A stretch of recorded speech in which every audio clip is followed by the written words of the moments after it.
This Meditainment production is brought to you today by the Samurai Aquatics and Decor Metaventure. Scan that QR code or click that link in the description and dive yourself headfirst into the Samurai Aquatics Discord server to pleasure your peepers on our current and future range of outdoor decor.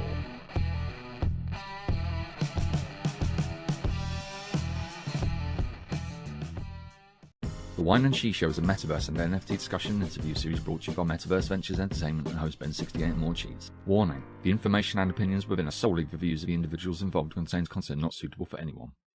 G'day and thanks for listening to or watching the Whine and Cheese in the Metaverses show. I'm BEN68 here with my co-host Morecheeese for episode number 85, recording on Friday the 19th of May for Cheese, which is Saturday the 20th for me. Today we dive deep into Upland, discuss articles, including some interesting AI ones, and just went way over our usual time limit gas bagging because we were just having way too much fun. Absolutely. So get yourself ready to squat and cough to the latest lock yourself in the bathroom and hope to die episode of The worst show ever. Whine and Cheese. Time for Whine and Cheese. Whine and Cheese. Time for Whine and Cheese. Cheese. One is a wanker, one's slinging stunts. One's from Australia, one's from the Bronx. Talking about the Metaverse and NFTs. Interviewing all the real crypto G's.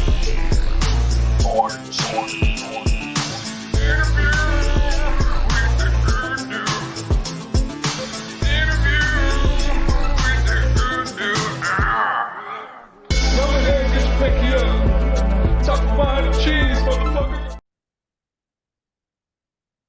Hello, welcome to the Whine and Cheese in the Metaverses show. My name is Morecheeese. I'm here with my co-host BEN68. I'm very squirrely today, so this is episode 85. Barely alive, yes. Staying alive, staying alive. Oh, that just reminds me of my freaking CPR classes I have to take every year. That's Keep the them song they dummies tell you to do alive. while you're doing it. Staying alive, staying alive. Oh yeah, that's from The Office too. Yeah, That was Yes. a good one. That was a good any one. nightmares. So what's going down? What's going down? Oh, a lot. Oh, I guess I could show this really super oversized shirt I'm wearing. Hey, that looks like somebody we know.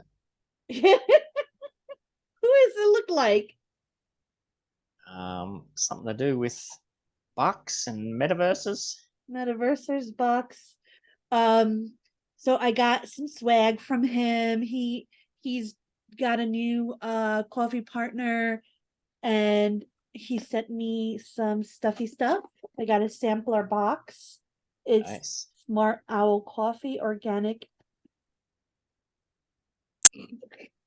You had it. supplement infused Yeah. ground coffee. Nice. That's a big box.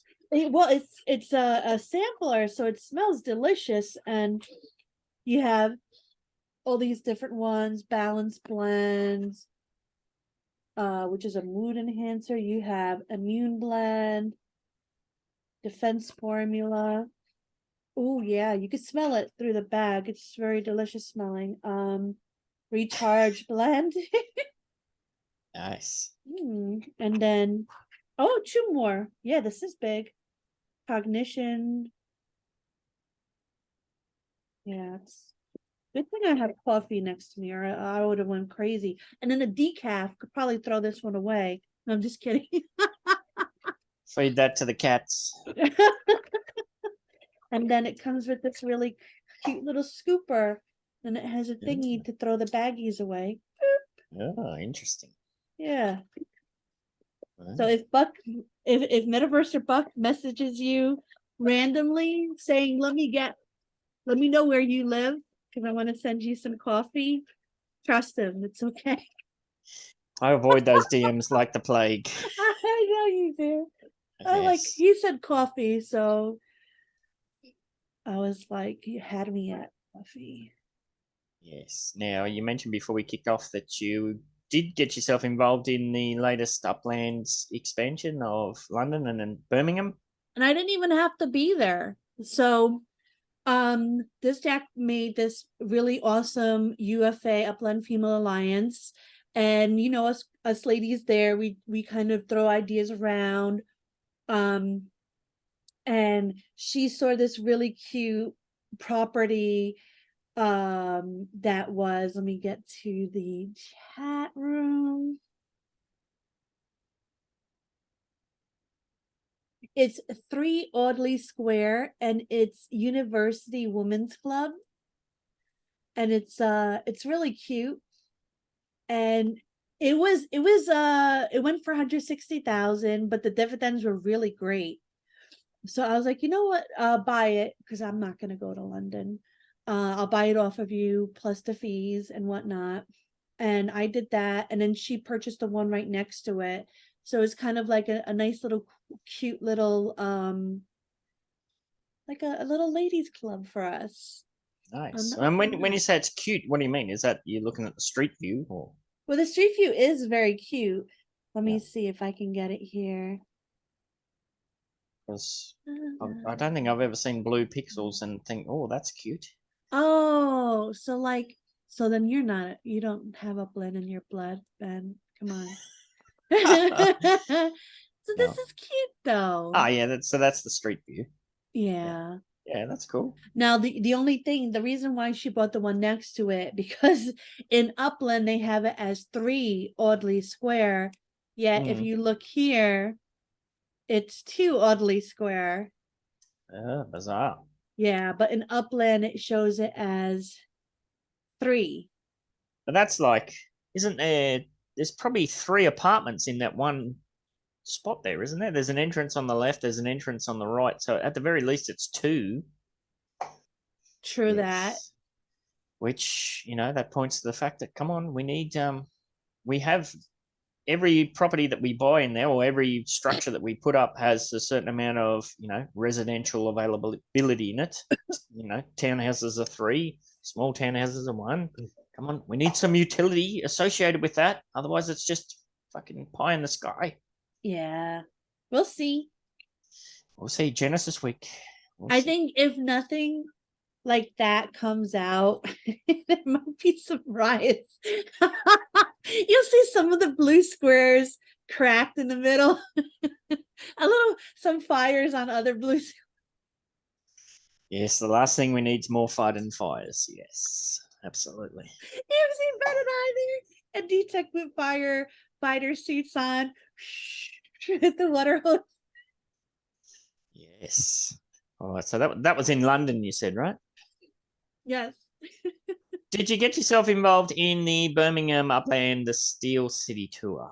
Did you go in on that one? I know we talked about not really interested in these sorts of tours. Did you have a dabble? I didn't. It's more lucrative for me to stay in San Francisco and try out for a standard chest, which I did get spark yesterday by doing that, than doing this and going for the 0.01. But for those who don't have the web, this is something that's really cool opportunity for them. Don't miss out on the chance to earn 0.01 spark. What a carrot. Yeah, but if you're new to the game and you don't have anything and you're trying to get 0.10 just to be able to put up a structure, any structure, like this is something that is good, because it's only 2,000 UPIX. You do a fun tour, you get extra cents, and once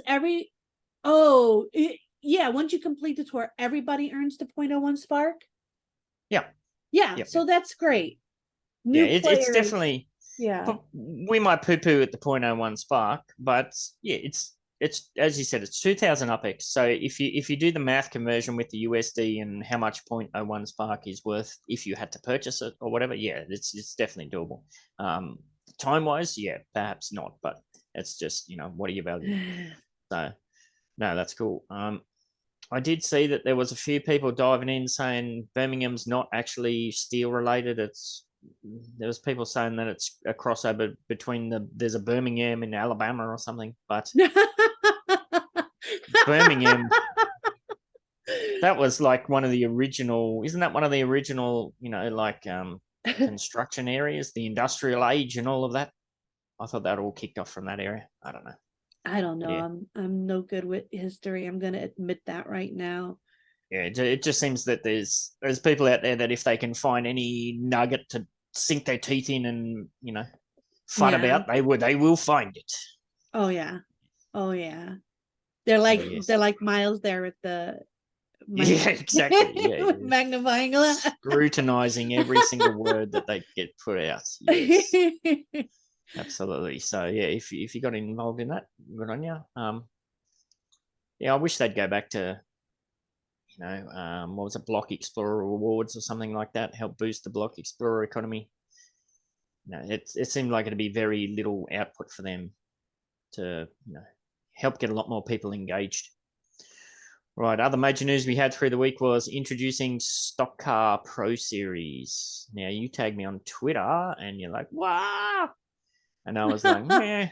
And you were like, just oh, like you a grumpy usual old bastard. negative. Yeah, you grumpy. Yes. When I saw this, these stock cars, they actually look very, very similar to, we don't call them stock cars here, but it's essentially the same thing. They used to be called V8 supercars. Now they're just supercars. It's the Australian, in quote, stock car series is one of the most, well, it's one of the biggest in the world, aside from, you know, NASCAR and whatnot. So yeah, I grew up watching that, but am I personally interested in that? No, I don't even follow the Australian stock car series. So this is a Brazilian stock car series. So, well, it could be the beginning. Yeah, could be the beginning. Dating back to 1979. That's when I was born. 76 was the year. Yeah, it's as you said, it could be the beginning. Obviously, if you're in Brazil and you love stock cars, you're going to be all about this. But yeah, it'd be interesting to see how they play it out. Is this going to be more cars for sale that they're going to sell? They're going to sell. Yeah, I think this is the beginning. And then they're going to open it up after Genesis Week to other people creating them as a meta venture. Jeez. But I have to say, it would have been amazing if they just had the community create it. Yeah. It seems like...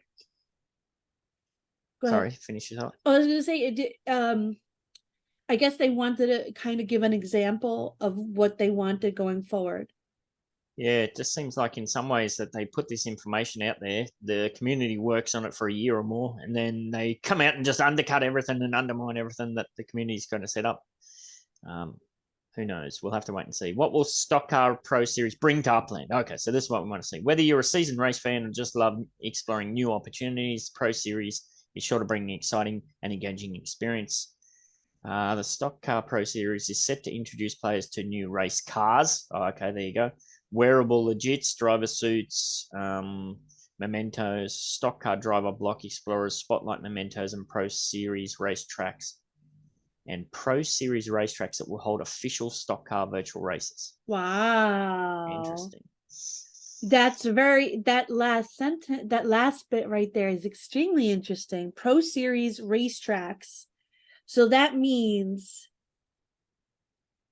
that's another speedway, but for the stock cars. Yep. So instead of like, you know, you've got your stadiums or whatever, you're going to have a track. That's interesting. Which is essentially what the URL is set up to do and been working on for the last year. You know, it would be nice to have the ability for us to set up tracks. I guess technically we can. We've, you know, many of us have submitted those tracks, and that process is in some sort of production. It's on the way. So it would have been nice to get that before this official one comes on board. Yeah. Hopefully we get to see some of those come out. Maybe it'll be all at the same time. Have to wait and see. Are you going to get yourself involved in this? You're going to buy some race cars? Going to buy some legits? I don't know. Like, I need to see what's happening with my speedway. Like, I don't want to kind of set myself up for a failure and have too many toes dipped everywhere and then like not be able to work. Like, I know it's important to have stuff, but at the same time, I'm a bit of a perfectionist, and it hinders me a lot in some ways, but it makes me great in others. Like I really, really, really want to work on the stuff we have going on right now and make it the best, make it like really, really good. Hopefully with the help of my team. But Yes. I do, like, it's all exciting. I do want to have as many things out there as I can, but I just want to make sure I can handle it all. Yeah, that's exactly my position as well. I actually got a DM from somebody who I don't believe I've talked to before last night, and he or she, I'm not sure, said, check this out. What do you think of this? I won't put them on blast because they did send it to me in confidence, but I will bring it up. It'd be interesting to get your take on it. If I can press the right buttons. Where are we? This one. Don't press the wrong one and give away their name. Okay, I'll have to go to grandpa size. So this was on LinkedIn, apparently.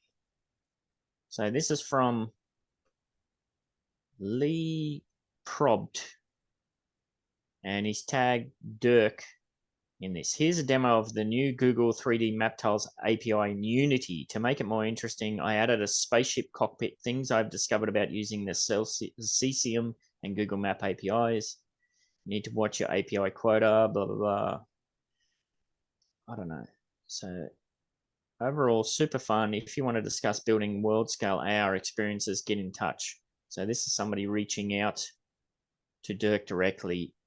It seems like a similar spatial IO situation. Yeah. So my point here is that my reply was, yeah, that looks cool, but we're already heavily, I think the community is heavily suffering from feature creep as it is. You know? Yeah. There's many people who have the same mindset as you, where, yeah, that's great, but I've already got so many things on the go. There's only so many things I can focus on. So it doesn't matter if you keep throwing new shiny stuff at us. You know, there will always be some aspects of the community that continue to reach for that. But I'm in my 4th year of reaching for all the new shiny stuff that's coming. Yeah, we want to see some fundamentals get finished up and polished up. Yeah. So yeah, I'm in 100% agreement with you there. I can't imagine I'm going to get much involved in that at all. Maybe if there's a Block Explorer sale on something that looks cool, but as far as buying up swags of legits and spending hundreds of $1,000s on race cars, yeah, I'll leave that for other people. Like I may like I would like to request like a special stock car if I can from a Metaventure, like a nice cheese stock car, like and just have it on my property. I think that would be so freaking awesome. But I don't want to be the owner of the Metaventure. Like I don't want to be involved in stuff like that. Like I would love to have some sponsored speedway races in the Bronxdale node, and like put my own stuff out there for prizes and whatnot, or like sponsors and whatnot. I think that would be really cool event to bring the people together. But yeah, I can't look at anything else right now. Yeah, I mean, as we've been saying, and especially you've been saying for a long time, don't underestimate how much time's involved in doing these things. So, and that's a lot of the drama that we see play out in the community, whether it be this sort of thing or node projects or whatever it is. It's very easy to have ideas. It's very easy to start projects, but it does take a lot of time and energy to get these things rolling. And, you know, the history is that some of these things take years to come to fruition. So to stick that grind out as well takes a certain amount of patience that not a lot of people have in the space. So we'll have to wait and see. I think once I get my factory, I'm going to be happier than a pig in mud, and just kind of like work on that with my Morecheeese Pixel Palace and the Samurai Aquatics, and then hopefully D-Tech gets his structural ornament thing. And for me, that will be my nice little haven of just creation. Yeah. Yeah, consolidate what you got. I mean, that's kind of the angle that Upland has been pushing too. They're like, that the line is that, yeah, you shouldn't have thousands upon thousands of properties because, you're only going to need one or two to run a MetaVenture and this, that, and the other thing. And I've actually, this week, I went back and applied for a Block Explorer store, Midtown Terrace. I've got several hundred Block Explorers in my account. So, there's little things like I'd like to go back and play around with those things as well. So I'll have to wait and see. Speaking of consolidating, I might just scroll over to something else that I had picked up before we touch on some other Upland news. Let me get this. So I did, just for shits and giggles sakes, for interest, I pulled up the DApp radar statistics for Upland before. Now this is looking at the unique active wallets. So if you listen on the Spotify, you'll just have to follow along. Sorry. So what do you make of this chart, Cheese? We touch on this on the UDU podcast here, there, and everywhere. We know that Upland, as we've just said, they're coming out with all these brand new shiny things, but we're not necessarily seeing that being reflected in the player base.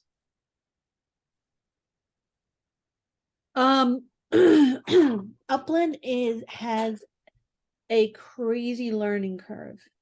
Yeah. Crazy. And until they get more people, either from the community that they pay or hire to just onboard, just onboard, stay in that new player channel and just help people out. I know they added a ton of stuff and it's amazing, and I'm really glad that they're doing it, but they seriously need a lot more, because you go to the reviews and they're just horrendous. And the app reviews, and it's because people don't like to research. They like to have everything kind of given to them. Yep. And it almost prevented, if I was that, normal type of person that just saw that, and I would be like, ugh. But I did my research and I saw, like, I like hard games. I like stuff like Ingress, or stuff that you have to really do some research into to figure out, like the other crypto games. So there's not that many people like me that really like to dissect things and put them together. So they have to have kind of like an easier way to bring people in. Yeah, and we've been at this all through this chart. Like, the chart starts off low and drags off, and then there's a couple of big peaks, and then it just kind of gradually running down. Like, if you were somebody new and you were doing your own research and you came over and saw this chart, I don't think you'd be super keen on what you saw.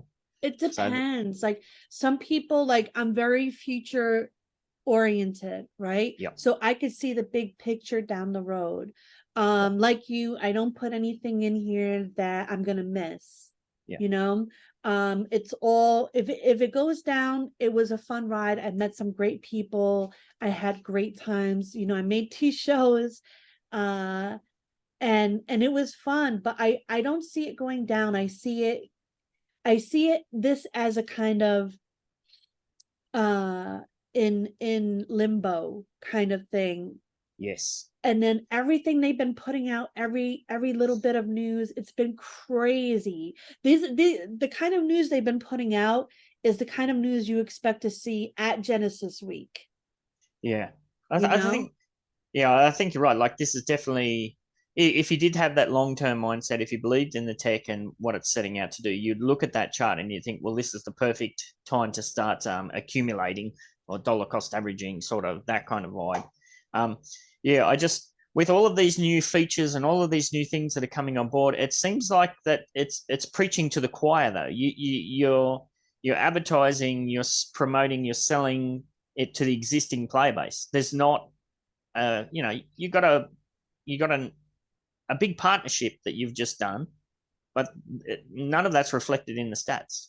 You would think that there would be, boosts in onboarding or stuff like that. So there appears to be some kind of disconnect there. I'm not sure what it is, whether it's not enough advertising or whatever. It's great to put these things out. It's great to have these partnerships, but if it doesn't bring in more players, what's really the point? Yeah, I mean, and like the general chat, people are just really shooting themselves in the foot by it just feels like it's the new hip thing to go into Upland general chat and just FUD.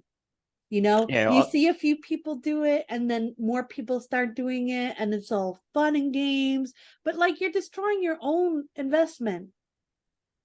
Yeah, I think some people feel like they're being nickeled and dimed to death. Here's this new thing. Spend some money on this thing. Okay, well, I spent some money on this thing. What about that? What about those legits that I bought 2 years ago that you said were going to have all this utility and blah blah blah? What about those? They're having a contest for that in a hackathon. Yeah. So I think there is a little bit of a disconnect between there. This chart, it kind of concerns me a bit, not because of the financial side, but just because it's for all of the big news, all of the big partnerships that they've announced, you just don't see it reflected in the stats. It's just a concept. This is looking at the 1 year, and we started off the year at 44,000 active wallets, and we've just dwindled down, and now we're floating around the 20,000. I would like to give a special shout out, though, to so remember our partnership with Mavian? Yeah. So there is an Upland channel there. There's an Upland channel like for people who, because if you can get a reward from Mavian for being a member there to get a discount on Upland property in a certain area, and it's really cool. And Barco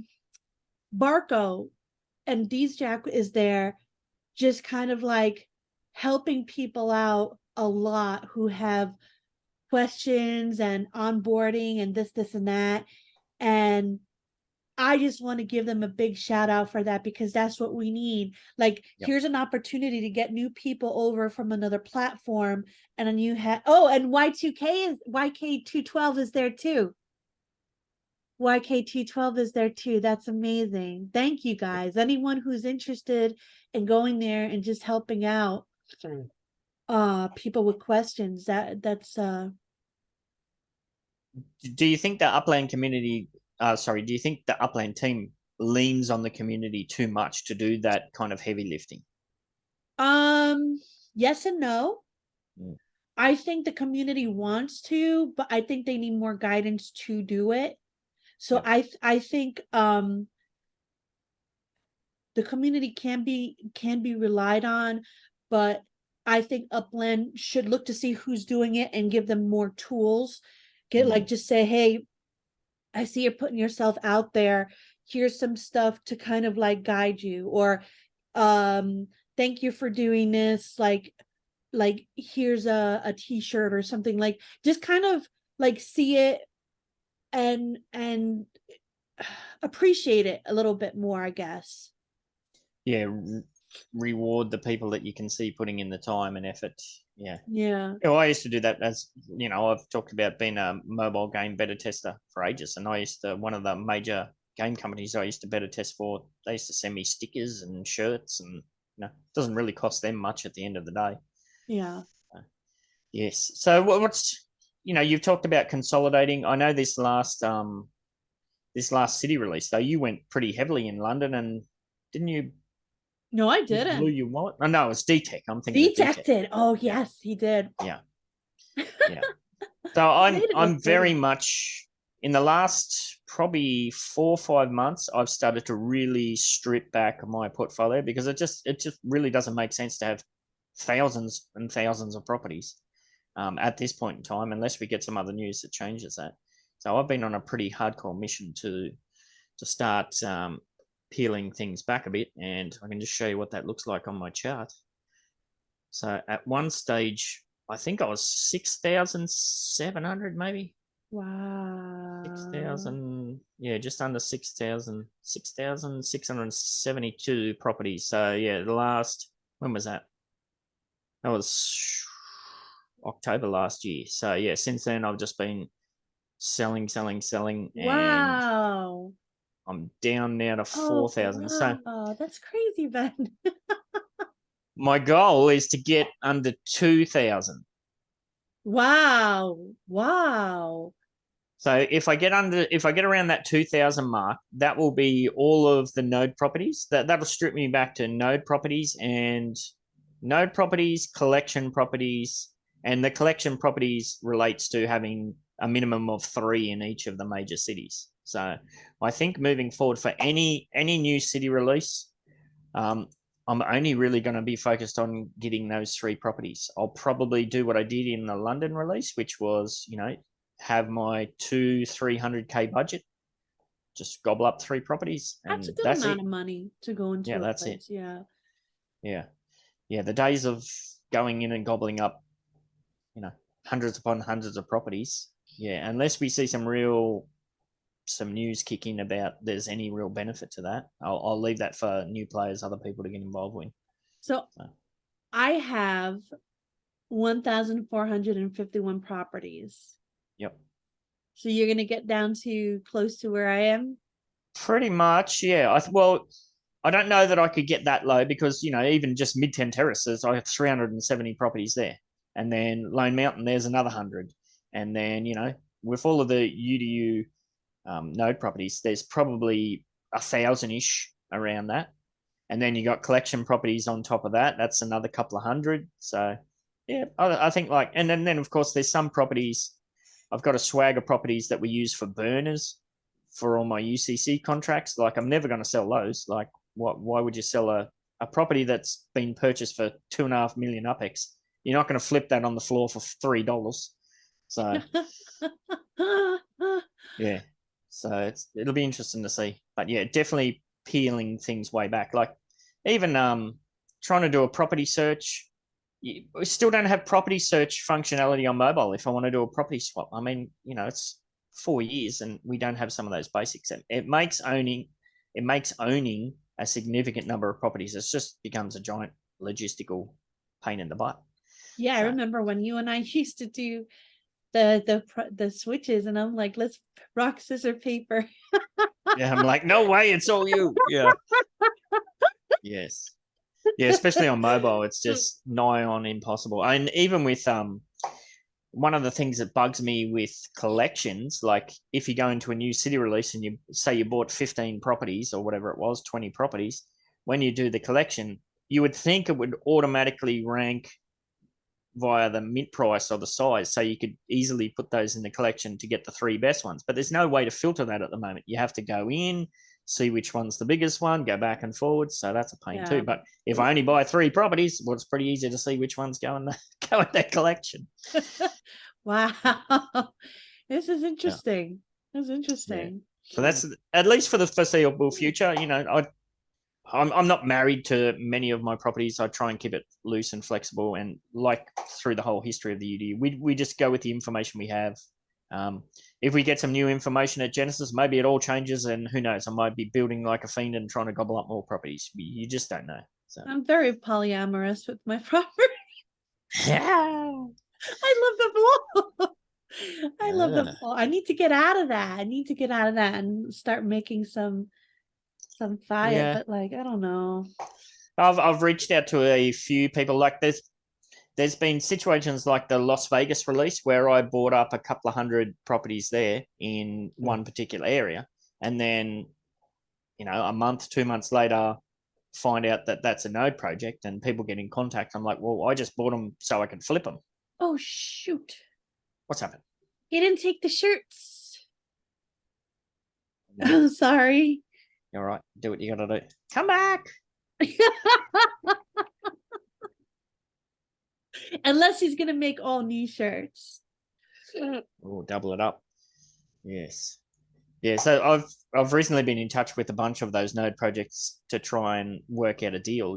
Like at the moment I'm offering 60%, 55% USD to flip out. I mean, if some people have worked with me on that and said, yep, just give me some time and I'll put it together. But, if you're a node project and somebody offers you 50% discount or 60% discount to buy the other person out in USD and you don't take it. Crazy on that deal. Yeah, well, you can't then turn around and say, "Oh, Ben68's an asshole because he sells node properties." So, yeah. So, but yeah, I'm pleased to see that there are a couple of people that we're working on deals in the back end. So, hopefully that comes to fruition. I was gonna All say right. you could say Ben68's an asshole for other reasons. Absolutely. The dickhead from down under. Bring it on. I gobble that shit up for breakfast. I love it. All right. In other news, back to Upland news, we have the UK Challenge. Now, these are, you can win an MV Motors car in UK livery. This is looking very Austin Powerish. It looks very cool. I like it. Yeah, very much. Are you getting yourself involved in this? So what do you have to do if it's by accident? Let's skip Sure. ahead there. So, we'll look at the rewards. So, the top 5 players with the highest scores on the leaderboard will be guaranteed a Series 1 UK trim car. That's cool. While the remaining Wow. prizes will be drawn between all players. Blah, blah, blah, blah. So, yeah, 1 winner, MV Motor Series 1 UK trim. 10 winners, 0.1 Spark. 25 winners, 25,000 UpX. 0.1 So, spark is great. Yeah, if you're first, you get the mint number 2. What? What? There will be a daily drawing where a few lucky players will win a Motor Series 1 UK trim. Okay, the top 5. First place, Series 1, mint number 2. Well, who gets mint number 1? They'll probably auction it. Oh, that's stupid. Come on, why would you do that? First place gets mint number 1. Second place gets mints number 2. Oh, well, anyway. Oh, here it says. The Upland team will hold mint number 1 of the Series 1 UK trim for future use. Yeah. Boo. Boo. Boo. Chuck some tomatoes. Boo.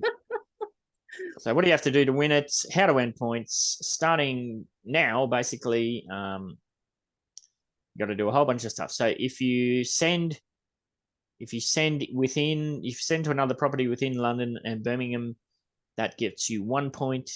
If you mint a property, that gets you 15 points. If you sell a property, you get 10 points. If you purchase a property on the secondary market, 10 points. If you spawn a standard treasure, 3 points. Now, this one's interesting. If you complete a collection, 25 points. What if you completed them already? Then sucks to be you, dude. Sucks to be you.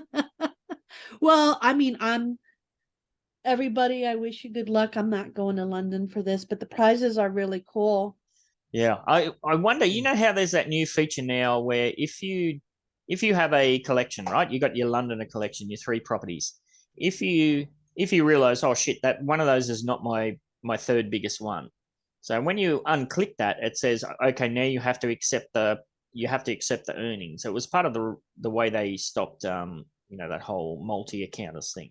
Yeah. So it'd be interesting if you uncheck that, and now that the window's open, if you put a different property in and it resets that collection, whether it triggers the 25 points. If it doesn't, that's kind of greasy. I mean, all this is going to do is support people, the rich get richer.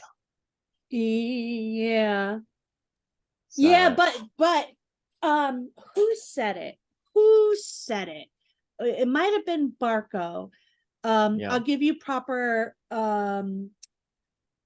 after I say it, but they said if you see the standard collection thing there, they said you could just spawn a standard collection every 5 minutes and just rack up as many points as you want like that.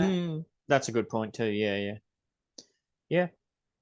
So I think that the prizes are definitely worth it. Let's see. They've got a leaderboard here. Who's winning? The Matrixes. So we've only got 1 day's worth of data. So they're way out. 4,000 points. Holy shit. 4,000 points. Oh, it was Catmaster J that said it. Wow. Yeah. Wow. 4,000 points. That's insane. What the hell have they done to get 4,000 points? Probably a lot of property purchases and sales, minting. There's still a lot of mints there. Yeah, wow. That's a lot of points. Mariana, I know that name. Don't know any of these other names. Scientist, I know that name. Sanctum, I know that one. all of these other names I don't know. Joe that's Jones. interesting. Oh, Joe Jones Pro. So yeah, that's kind of cool. If you want to get involved, the prizes there are pretty cool. Where's Abdullah? Abdullah, don't know. It's been pretty quiet lately. Yeah, he has.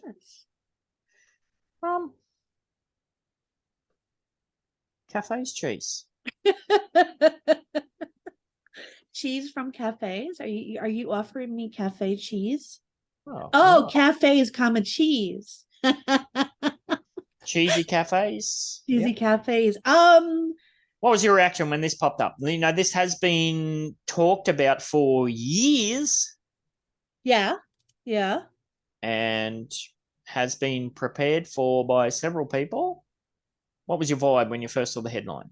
I was excited. Me too. Not for myself to own one, because I probably it depends on what it I want to see what it's about. I want to see how they do it, because I went there and it looks like little discs of yourself, real life self. Oh, you can actually go there. Oh yeah, I have it up if you want me to. Yeah, I'll jump out because I haven't. This is going to be like one of the articles we touch on. All I saw was the headline. I haven't dug into this at all myself. So create a place. Create a place, and you see like these little discs that they have. Isn't this spatial? No. It's very similar. Wow. Okay. So it seems like there's a lot of these kind of 3D-ish things. Yes. And this looks like it's very new. So right now they show you this, but what Upland promises is a place where we could bring our avatars and show off our clothing, right? Our wearables. So this is like, looks like a mashup between Zoom and spatial. Yeah. Yes, it does. I think they just came out. I don't want to base an opinion on this from this. I'm wondering if they have a special plan with Upland to customize it to Upland for the Ready Player Me avatars to be able to come in, because it doesn't add up at all, like these little discs. And then Upland says you can bring your avatar in with the wearables to cafes. Isn't that strange though? Because we know Elijah's got to set up with spatial, and he's got basically this where you can sit down and Ready Player Me avatars that's already there. Well, this entire system is already there in spatial. Elijah has the purple dots all over the place. Yeah. And then they're going, yeah, that's cool. You can do that, but we're going to do this. Yeah, they've been doing that a lot. Seems a bit bizarre. It is bizarre. But I don't want to judge it too quickly until I see exactly. But if you go to claim your free space, it seems very easy to kind of create. Like everything is very grandma and grandpaized, As was spatial, was pretty self-intuitive. Yep. Interesting. It was, but I kind of feel like you have to have a little more know-how in spatial. A bit more techie. Yeah. All right. Well, I'll jump back in there because, as I said, I'll be educating myself here. That coffee. So Upland's vision of building the Metaverse super app is taking an exciting leap forward with the upcoming launch of immersive experiences. Now, this whole super app thing but looking at that, is this going to be another link where you click something and you go to an external bloody thing? Yeah. Hopefully that's a just for now thing. Like hopefully, I know it's all about the level 2. And level 2 is supposed to be an extension of level 1, but going to a completely different website is not my definition of level 2. That's not my definition of a super app either. A super app to me is everything all in one space. Contained in one space. Am I going to have 50 different accounts and 50 different apps racing apps, bloody fashion apps, cafe apps. Where does it end?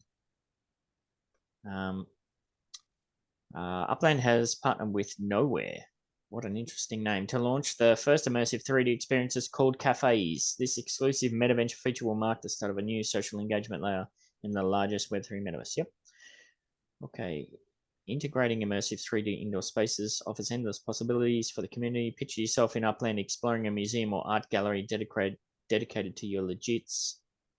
Okay. Imagine entering a metaverse where you can seamlessly navigate a 3D environment while browsing and purchasing. Okay, so yeah, this is the transformative power of 3D experiences. If the process is somehow automated, it can't just be, here's an app that you can use to go and recreate Midtown Terrace all by yourself. Here you go. No. No. That's kind of weird, where you can seamlessly navigate a 3D environment while browsing purchase. Yeah, okay. That does go in line with what has been promised all along. You can enter buildings, have a NFT art gallery, chat to people, yada, yada, yada, as long as we don't have to make it ourselves in an external app. The first UGC 3D experiences to be brought to the Upland Cafe in Upland. What? The first UGC 3D experiences to be brought to Upland will be cafes. Okay, yes, technically, yes.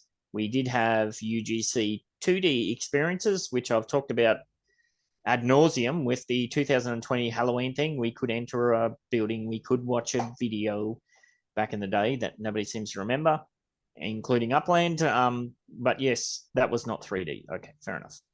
In collaboration with our new partner, cafes will be accessible through both the mobile app and the web version. Interesting. They will be accessible through the mobile app.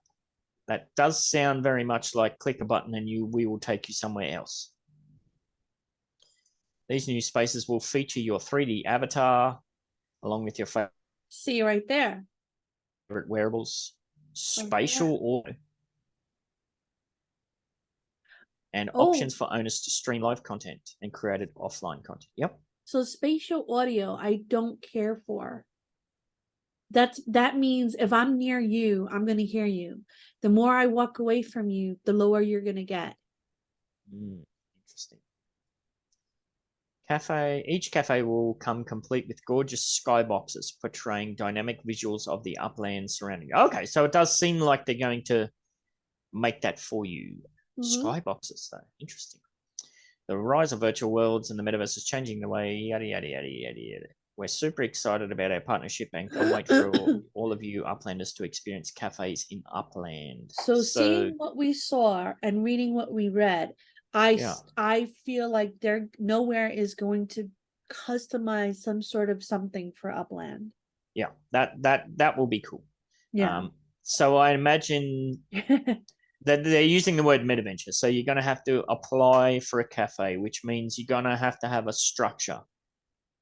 Is this going to be a case where the structure is a weird shape and way too big and everybody can't fit them, or many people can't fit them in their node projects? Well, we'll see. We'll see.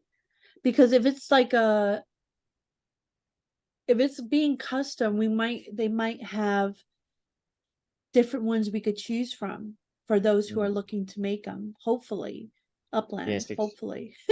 Yes, well, I know Elijah's spatial portals, they're just on regular small townhouses, whatever he has around. So hopefully it's the case where... Well, they might allow him to, just upgrade to one of their structures. Hopefully it's just like a seamless kind of thing. Yeah, I don't personally, because I am 100% mobile, this whole extra apps, external things, it's kind of pushing in the opposite direction of where I thought we were headed. But then again, it is all about, as you said, it's all about the layer 2 experiences, and most of them are built external. So, all right, will you be applying for a cafe? Not at the moment. Bronxdale? Yeah, not at the moment.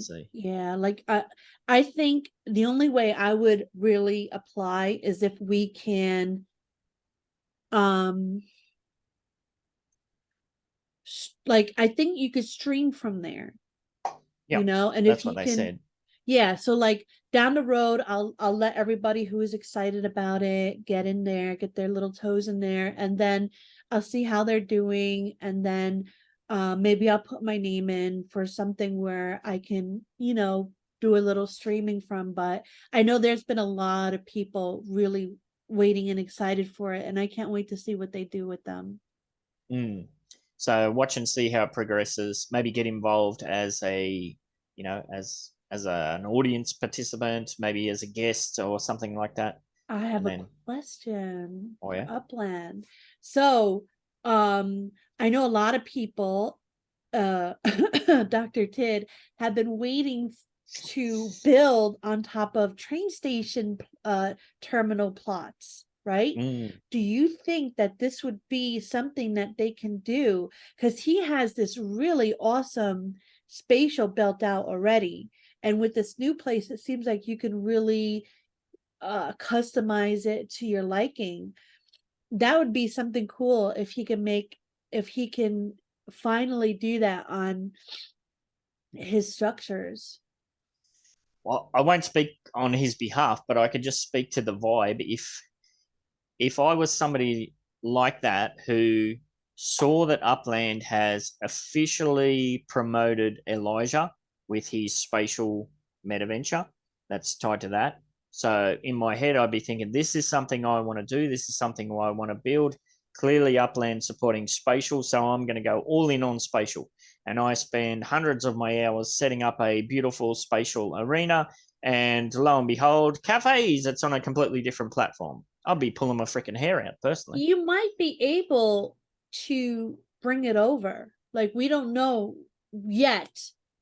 Yeah. I will definitely play devil's advocate and stay on this road until they prove me completely wrong. But there may be an easy way to kind of just convert everything over to the new system if you even want to. Yeah. I mean, all of this stuff, it is very new, very emerging, and that. So everything has to be taken with a grain of, you know, do so at your own risk and yada, yada, yada. But yeah, if I was in that boat, I don't think I'd be very happy. But we'll just have to Evolve wait and and see. adapt. Yeah.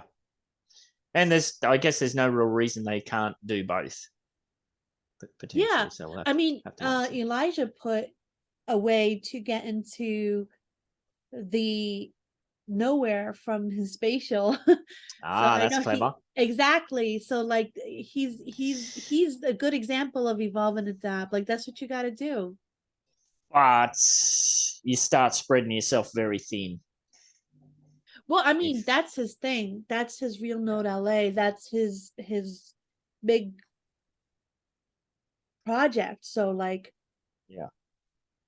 And you can't be in two places at once. So in the end, you're going to have to pick one to focus on. So we'll have to wait and see how it all pans out. All right.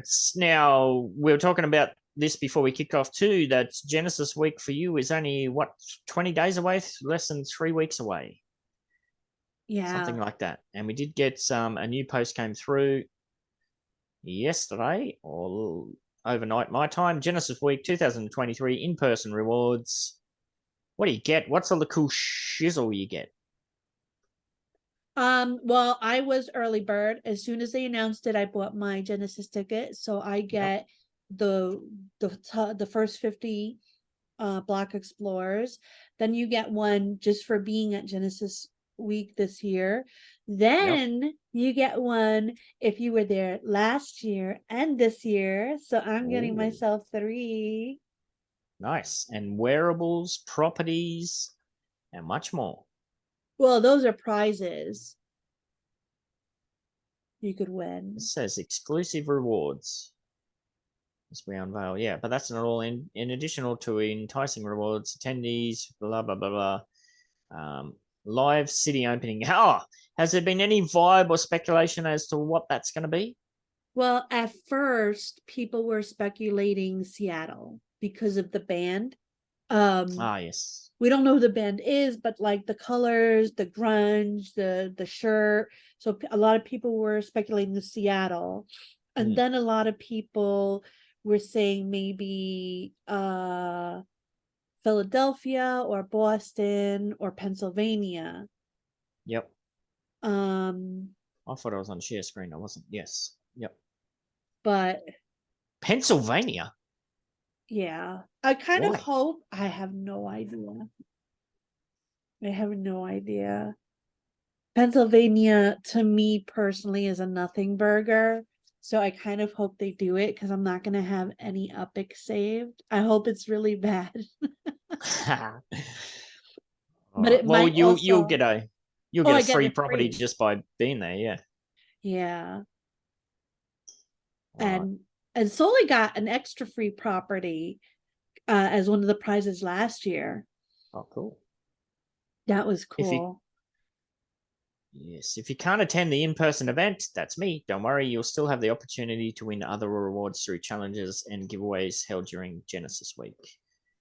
Now, blah, blah, blah. A lot of speculation is that they're opening up cafes sooner than later so that people can watch Genesis Week in one of these cafes while it's going on. Interesting. All right, so yeah, they're the block explorers you're going to get. That's so yeah, you're going to get those. Genesis Week tie-dye wearable. All attendees will receive the Genesis Week tie-dye wearable as a reward, allowing them to dress up as their 3D avatar. Oh my god. Okay, yes, it's very technicolor. That has to mean something. We speculated on that previously. That has to mean something. Yeah. Yeah. I don't know if you do it in the States, but here in Australia, they do something called the color run. All the schools do it as a fundraiser. The kids have to wear white clothes, and yeah.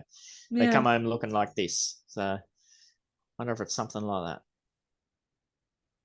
Interesting. Property in the upcoming city release. So let's see if there's any hints here. At the in-person event, there'll be a live city opening, and all attendees will receive one property in the soon-to-be-announced city. These properties will be located in a dedicated node. Yeah, that sounds so cool. What? Created exclusively for the attendees. We'll announce the new so city cool. release as we get closer to Genesis. I like that. They owe me another 5 cents, Cheese. Isn't that what you said? Yeah. 0.05 epics for you. It's just kind of comical at this stage. It just really is like dedicated node. All right. Well, moving on. In-person giveaway. Each person will. Ooh, look at this. Each person attending Genesis Week will be automatically entered into a live giveaway, providing them with the opportunity to win one of the following prizes: exclusive Stock Car Pro Series race cars, low mint MV Motors cars, Genesis Week go-karts, early beta cafe access, and more. Nice. Now, if I was to get early beta cafe access, I would definitely take it and make it the best cafe I could possibly have. But until that point, otherwise, I'm just going to let it be. Let it be. Like the Beatles. Why am I singing that shit? In the coming week, we'll reveal the Genesis Week grand prize. Ooh. This exclusive reward will be a one-of-a-kind prize given only to one lucky Uplander during Genesis Week. The grand prize isn't limited to in-person attendees, so that's good. So all Uplanders will have a chance to win. I hope this isn't a pay-to-win thing. Yeah. Because what was it last year? It was the first ever Series 1R, or wasn't it? No, it was the Genesis trim car. And it went to somebody who wasn't even really engaged in the game, and then they flipped it for 3K. So that's always the risk if you just do it to whoever. But interesting. I'm curious about what's inside. Get ready for the highly anticipated big reveal next week, Cheese. Ooh. I bet you it's the Dirk Mobile skin I made with Dirk's face right there. Another car? Would that... I mean, we know UGC skinned cars are coming, so you can pretty much, in the future, you're going to be able to get whatever the hell you want. Well, it's a one of a kind. Yeah. So no one else can have it. But that could just be a patin on a particular car. Yeah. Interesting. I wonder what else they could do. Maybe a giant 3D structure ornaments or something. That could be cool. Specific building that nobody else can have or something. Oh, That could be cool. you're the only one that can receive rent on your properties. Nice. More riots. Yeah. Genesis week tickets. Yada yada yada. Yeah. All right. So that's cool. Big That is reveal cool. next week. So we'll have to wait and see on that one. All right. That's all I really had for uplandish news. Is there anything else you wanted to dive into? That was pretty good. You hit them all. All right. Let's dive into some meat and potato articles. Now, if there was ever a case of we don't know what the hell these are going to be about, it's today because, yeah, I just pulled these up in the last 5 minutes while I was squeezing out a poo before we got the show kicked off. So I know you're not a mad fan of diving into what the Zuck's got going on, but I think it's important to at least keep our finger on the pulse of what's happening there. I created a meta thing on my VR stuff, so yeah. I mean, we've given him enough of a break. We could start talking about him again. Yes. So last week we kind of touched on, or the week before we touched on how it seemed a bit weird that Meta had just kind of was thrown away the idea of the metaverse and was chasing the AI, the new shiny AI. Here it says Meta infrastructure focus key to AI and metaverse ambitions. The company sees its new AI chip, data center, and supercomputer as ways to develop a strong foundation for what it calls an immersive metaverse experience. So this is what we also discussed, like the idea of somebody involved in the metaverse who's poo-pooing the idea of AIs would seem very strange because they're basically, I don't know, they're like perfect match almost. They're one and the same, two sides of the same coin. Yeah. So social media and tech giant Meta is intent on building what it sees as a solid hardware and software infrastructure to succeed in the long term as it pushes further into AI and the metaverse. Over the past 2 weeks, Meta and its Meta AI division revealed a host of plans for its products and internal infrastructure, including its AI supercomputer, data center, and AI coding assistant platform. Wow. I've been listening to a few podcasts that have been talking about how disruptive AI could possibly be in such a wide range of situations where you wouldn't necessarily think. Now, I know, didn't you talk to Solly about this, like AI creating code? And he said, yeah, it's kind of there, but it's kind of janky and outdated or whatever. Yeah, you still have to have someone in the know to look it over. Yeah, I wonder how fast that is going to develop.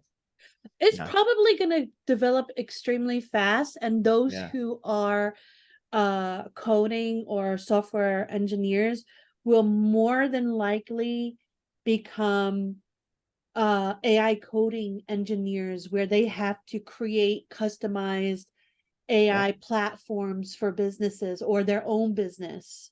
Yeah, it's really snowballing. Like I know now there's scientists are using AI to do their data analysis, like running ANOVAs and HOC analysis and all that. There's back in my day, it was pen and pencil and freaking calculators we used to have to do it. And then, you transferred to online models and this, that, and the other thing. But now this AI running it. They just feed the AI the raw data and it spits out all the information. And there appears that's like, even with coding, like you could ask an AI to code a chunk, make a website that has sliders and blah, blah, blah. And then there's another AI that checks the code. So it's AIs checking AIs. Freaking mental. Right. Now, here's the good thing about AI in science-related environment. They can replace animal testing. Yes. And they can do it at what it might have been the Lex Friedman podcast I was listening to, where they're talking about what's the, not a supercomputer, what's the one above that? There's a fancy word. It's going to disrupt everything. There's no, not Genesis. What's the goddamn word? The mega computer. It's based on atoms and stuff, It's tiny little computer chips, but massive cooling systems. Yeah. I didn't forget my train. Exascale systems? No. There's a specific word. Oh, I'm just blanking on the word. Quantum. Yes, quantum computing. Yeah, how that's all going to completely change things as well. Like being able to run like medical tests and this, that, and the other thing are so, so far beyond anything we've got now. So Yeah. replacing animal testing and whatnot and being far more accurate. So it's all interesting. So here we said, the Facebook parent company also revealed for the first time that it created an AI chip, the Meta Training and Inference Accelerator. Ooh. Wow. Meta's focus on its infrastructure is a good sign for the company's growth and longevity, says Mr. Wang or Miss Wang, founder and analyst at Constellation Research. Meta is in the right place now, he said. Okay. Yes, all right. So the investment enables the company to pivot more towards AI and away from its intent focused on recent years on the metaverse. Blah, blah, blah. Yeah, so I think this is cool. Long powered by AI was launched in 2005, Meta in 2016. Oh, yeah, blah, blah, blah. So I think that's cool that they're diving heavily into that aspect. Yeah. So I'll have to wait and see. So what does it say here? So while it focuses on building a solid infrastructure that can serve both AI and Metaverse initiatives, Meta can keep quietly working on Metaverse in the background away from the public eye. As it should. It should. Like if you're not done with something, we've learned that from Upland. They can never win. I even said this yesterday. Like they come out with all these great, like for every 10 things they come out great, they have 2 mistakes and everybody just hyper focuses on those 2 mistakes and it's like, oh my gosh. I mean, to come out and change the name of the company was all way too early, wasn't it? Yeah. In hindsight, that was a mistake.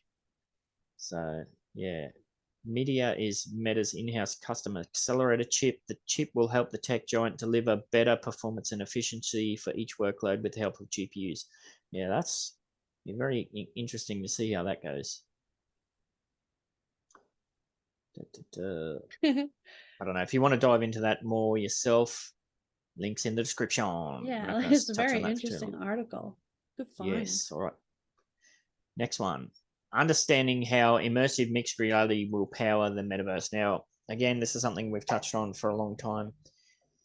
This is really what I think is going to be the catalyst for, mainstream adoption is, this kind of mixed reality experiences that people are just going to do in their everyday lives.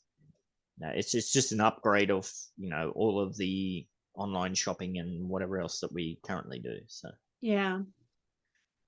All right, twinning. Oh, there we go. There's that word again. All right, I'll do the first one and you can take it away from there. So the way in which businesses, enterprises, industry leaders, and consumers utilize technology for everyday tasks is set to undergo one of the most drastic evolutions ever. Yes, absolutely. Just a few short years ago, it was nearly impossible to think any sort of technology could have a greater impact than network computers, the internet, or even mobile computing. But how immersive mixed reality powering the metaverse is now. Immersive mixed reality powering the metaverse is challenging just that. Well, there wasn't that long ago that any sort of interaction with people on the internet, any sort of purchases was seen as, ooh, that's very risky. You're talking to people on the internet. Ooh, you're putting your credit card information on the internet. Ooh, wasn't that long ago. Wasn't that long ago, Cheese. I know we're old, but it wasn't that long ago, really, in the grand scheme of things. True. I think we were the last generation, I think, that were kind of grew up before internet. Yeah. I got my first computer when I got into college. I was like 19, 20 years old. Yeah. I got a Commodore VIC-20 as a hand-me-down when I was maybe 12 or 13. Oh, you lucky duck.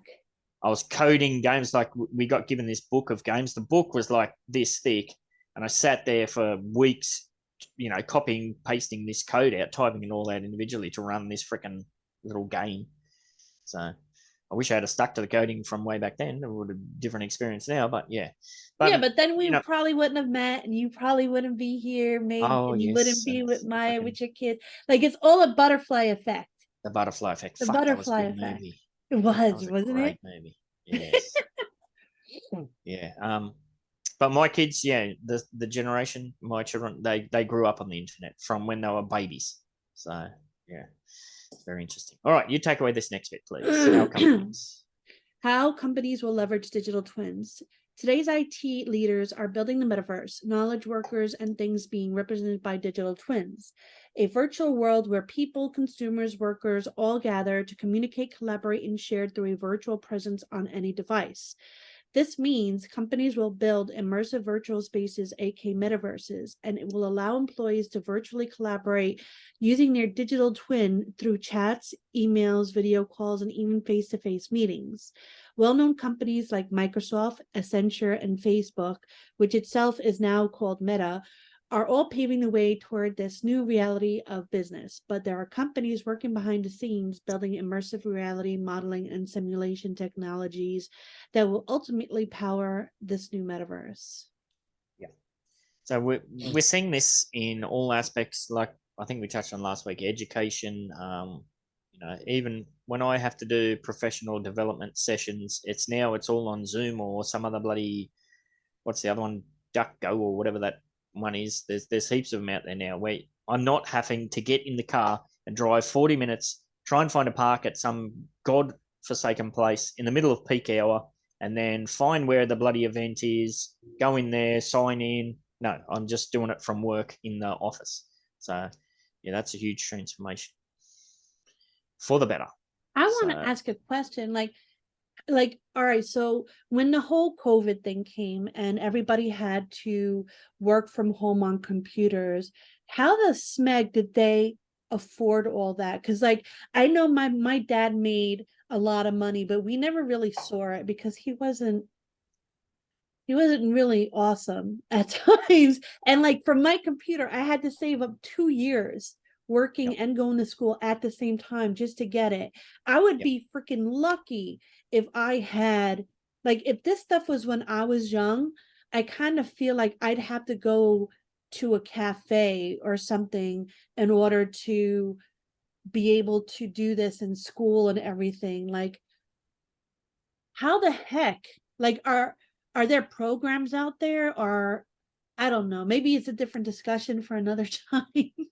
No, I think it's a fair point. I mean, I think it just goes to the pace of the development of the underlying technology. Like, I'm talking to you, recording this on a 2015, nearly an 8-year-old laptop, and the camera in this laptop, it's decent. I mean, compared to years ago. The audio's okay. The audio's fine. You can get like a computer nowadays for like $150. Yeah, I mean, like, all right, yeah, that makes sense. Sure, I could spend literally tens of $1,000s building an extra room to the house. I could soundproof the walls. I could get a fancy microphone and the circle lights, and I could say, hey, look at my new podcast studio. At the end of the day, is the product going to be that much difference? Fuck no. So, yeah, I think the opportunities that you're talking about when you were young, you didn't have that opportunities because of the economic barrier. I don't think that's the case anymore. Even the the stuff you can do on like a 3-4-year-old phone, even if you set that up on a tripod. So that's true. That's true. So, yeah, I think especially our children who've grown up with tech devices, they're not going to face any of those sort of barriers. And the kind of shitty situation is they just take it for granted. I try and have conversations about with my kids about that sort of stuff, and they're like, yeah, that's olden day stories. Yeah, we know you used to have a black and white TV. Yeah, boo-hoo. Wow. Yes. I never do those stories because I never want to feel old. So like whenever like anyone young says that to me, I'm like, no, we had color. Yeah. I remember when we got our first color TV, it was awesome. But I remember playing Pong on our black and white TV. So, and how excited we were at Christmas time to play Pong on a freaking black and white TV. Well, we had the Atari and ColecoVision, and that was color. And I was like 4 or 5.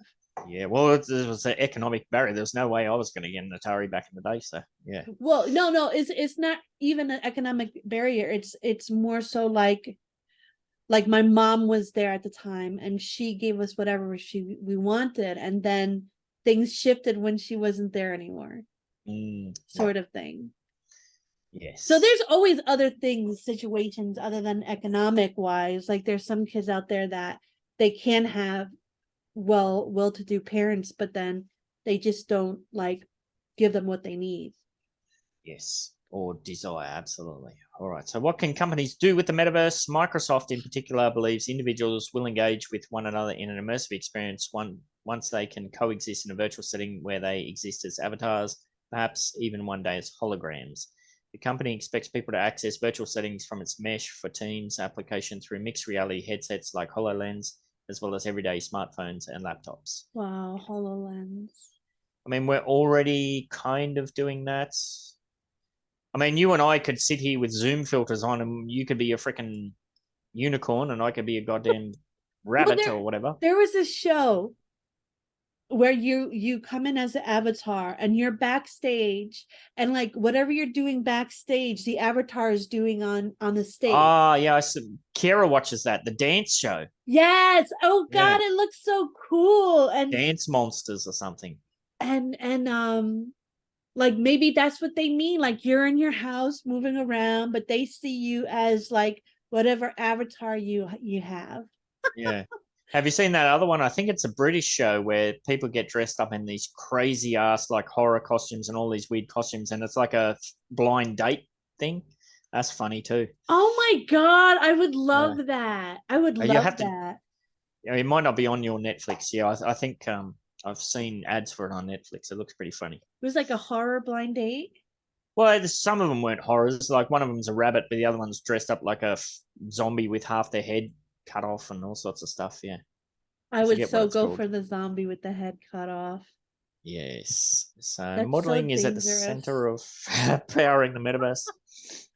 In this virtual metaverse, digital twins based on modeling and simulation play a leading role. Simulation allows companies to take copies of the digital twin, run simulations on it, and then identify optimizations that are too complex to find by monitoring the physical environment alone. Yeah, so any sort of tech or industrial processes, I would imagine that goes to. The power of simulation will be an exact game changer for enterprises and businesses throughout the metaverse in a variety of industries, such as optimizing production planning in the automotive sector, accelerating design in the aerospace industry, improving overall production efficiency, and increasing accuracy for consumer packaged goods companies, blah, blah, blah, blah, blah. So that kind of speaks to what you're talking about with, animal, doing testing, scientific testing, not on animals and that as well. So, yeah. Yeah. So what has it got here? It's got some points here. Metaverse is a new kind of application which is enabled by tight integration between real and virtual worlds. Metaverse is enabled by a multitude of new technologies, broadly in 5 groups, as shown below. All right, let's dive into these, Cheese. What's the first one? Communications and computing infrastructure. Metaverse will need to perform large-scale compute, heavy tasks, and access large databases to merge the real and virtual world. Yeah, so it does take a lot of, bandwidth or whatever you want to say to run these sort of things. Like famously, my computer always craps itself out if I've got too many things going on at once. Yep. Number 2. Management technology. Metaverse will need a lot of resources like energy, compute, etc. This layer manages and allocates most optimum resources to run Metaverse. Okay. Fundamental common technology. AI, spatial, temporal consistency are fundamental common technology for Metaverse. We're getting heavy into the wordage here. Yep. Virtual reality object connection.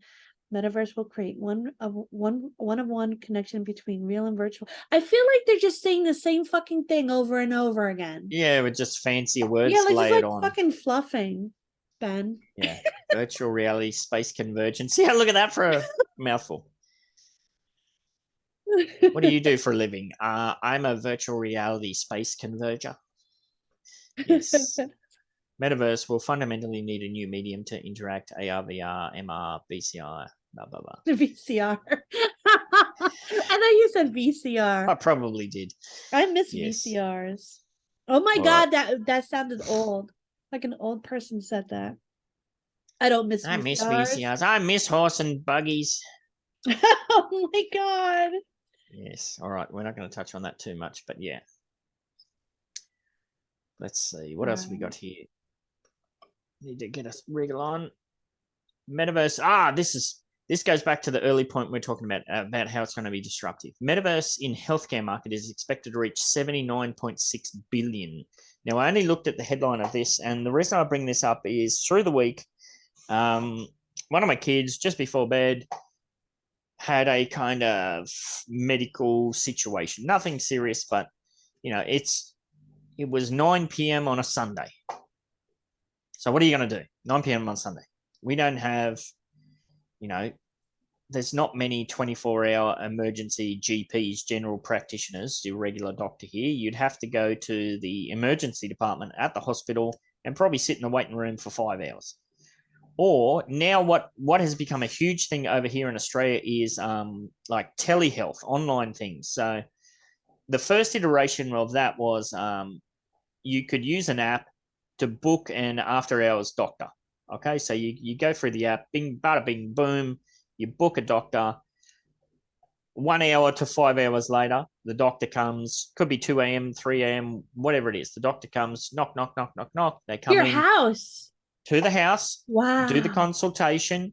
They can write a prescription for you, and they can give you medical certificates, and then they go on their way. But then, of course, I would have to get in the car at 3 a.m., find where the 24-hour chemist or pharmacy, we call it, drugstore, is open, get in the car, drive to that drugstore, pick up the pills, yada, yada, yada, come back home.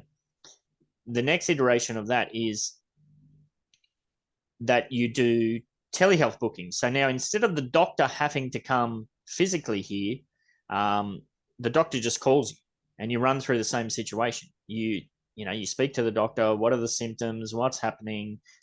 Sometimes they'll ask if you could take temperature or things like that.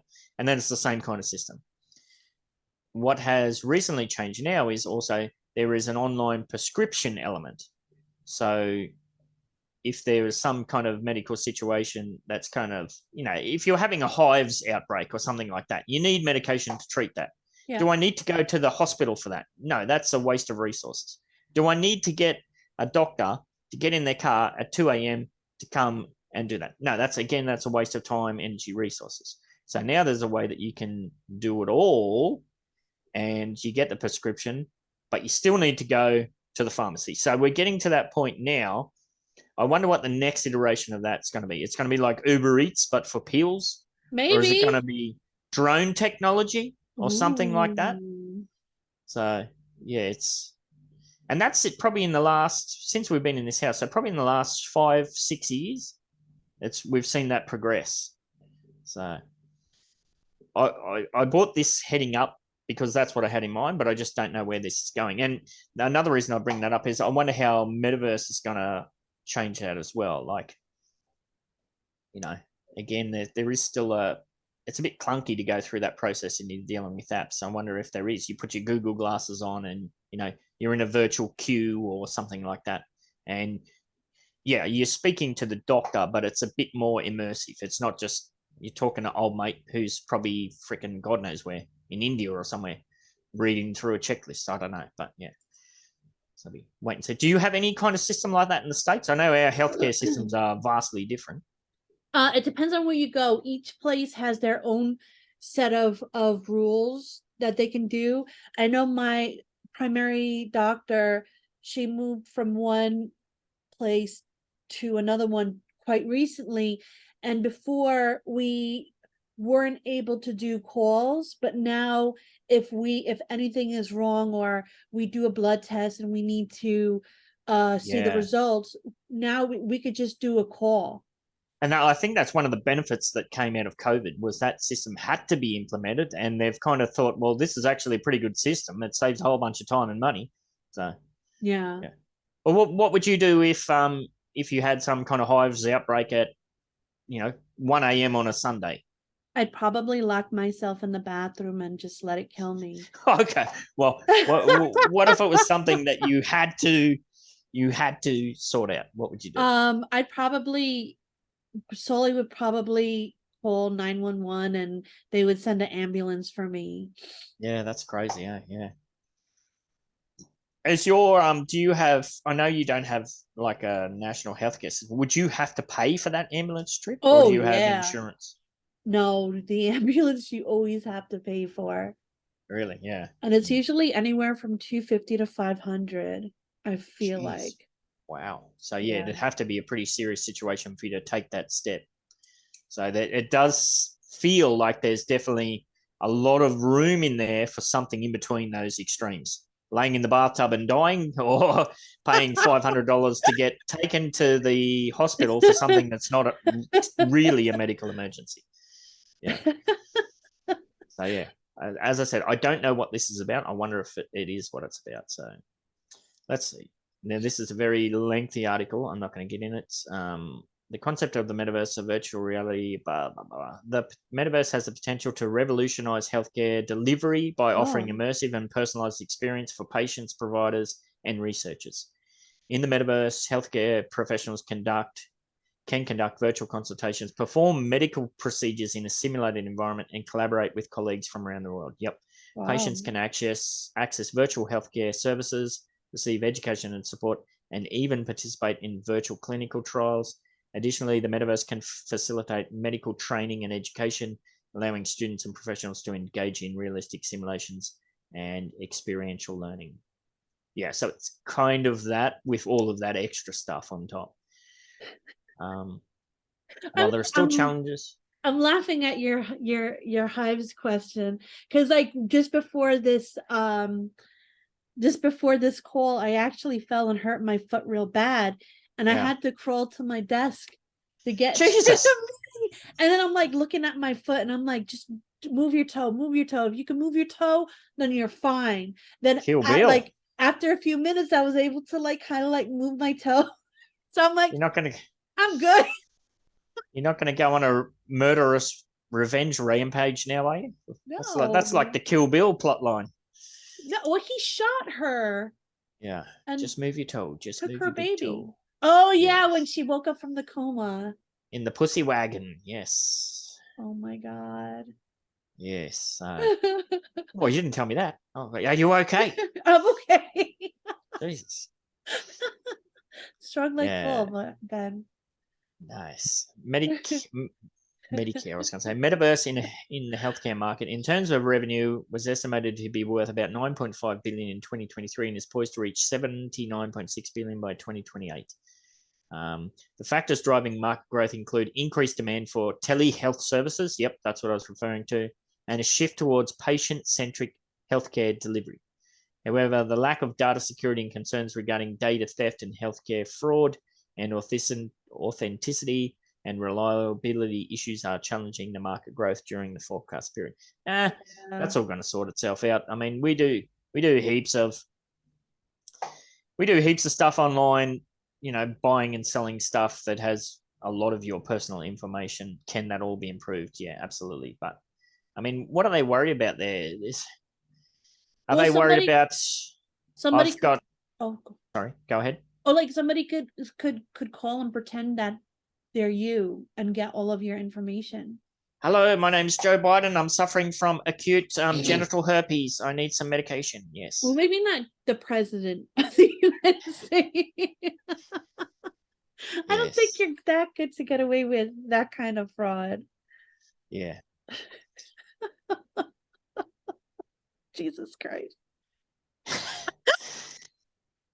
Yeah, I guess that's the point. But you know, it just becomes like maybe you got to be blue check marked to access these services or something. Anybody like could be blue check marked. Well, now you can. You just pay for it on Twitter. Yeah. Yeah. We'll have to wait and see. So blah blah blah. Here we go. Based on technology, the AR VR segment accounted for the largest share of Metaverse currently. Okay, so yeah, as I said, you could put your Google glasses on or wherever it's going to be and dive on in and get some stuff sorted out. All right, as I said, there's a whole bunch of shit there. If you want to dive into that more, check it out yourself. Oh, before I move on. Top 3 use cases of Metaverse in healthcare market. Telemedicine and virtual consultations. Yeah, that was what I was banging on about. The Metaverse can facilitate virtual doctor-patient interactions and consultations, enabling healthcare professionals to provide remote care. Yep, patients can access healthcare services from the comfort of their homes, reducing the need for physical visits and improving access to healthcare, especially for individuals in remote areas. Yeah, that's the big one.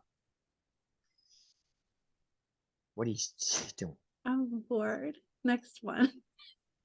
All right. I will say that, no, I'll save that story for another day. All right. Exclusive. Take it away. Avalanche unveils new marketplaces and plans to bridge the physical digital gap. So Avalanche is a crypto AVAX. I've got a juicy bag of AVAX. That's one of the coins that I dollar cost average when we were banging away under the 1 million market cap. The reason I brought this up is bridge the physical digital gap. That's what I'm interested in.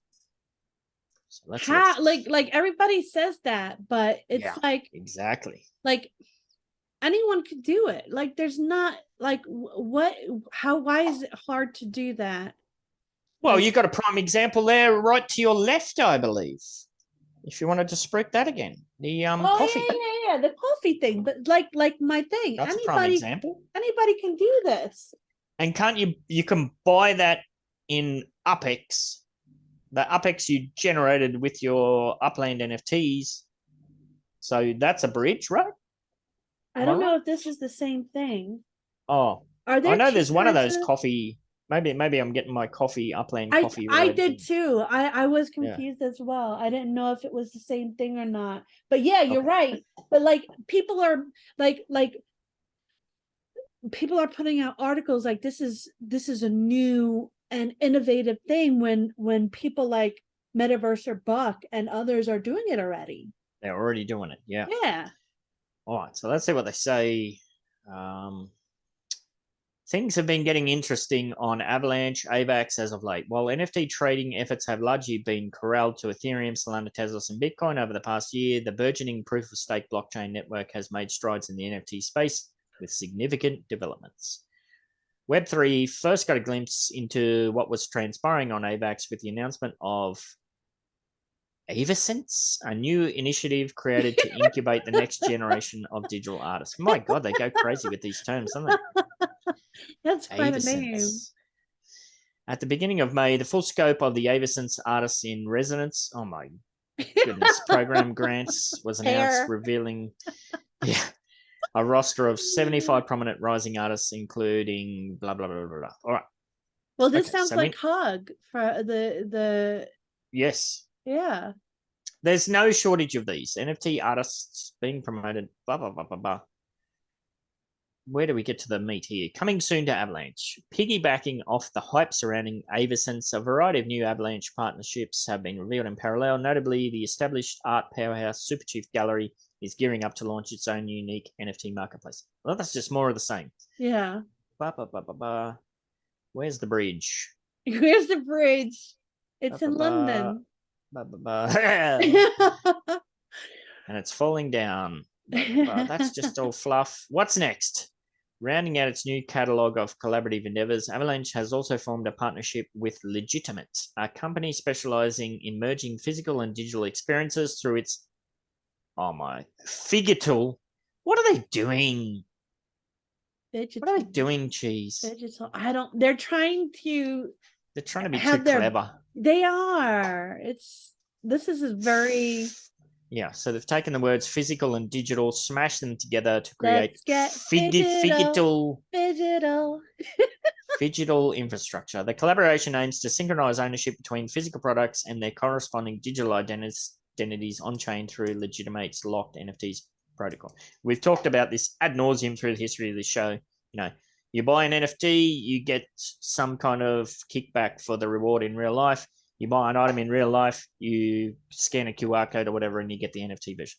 Whoa. It was kismet that you brought this article up because the t-shirts the exclusive Vegas only 2023 t-shirts that I'm bringing as prizes, raffle prizes, everyone that gets one will also get an NFT of the same design. So that's, there you go, bridge. There's your You were bridge. already figural before you even knew what it meant. I'm figural.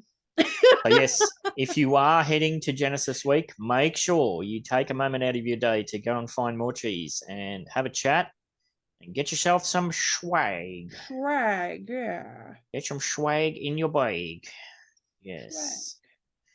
As part of this partnership, Avalanche and Legitimate will release exclusive Figital merch at all official Avalanche events. The initiative was kicked off. So that's basically exactly what you're doing. Yeah, I think it's Figital. What am I saying? Figital. Figital, yeah. Figital.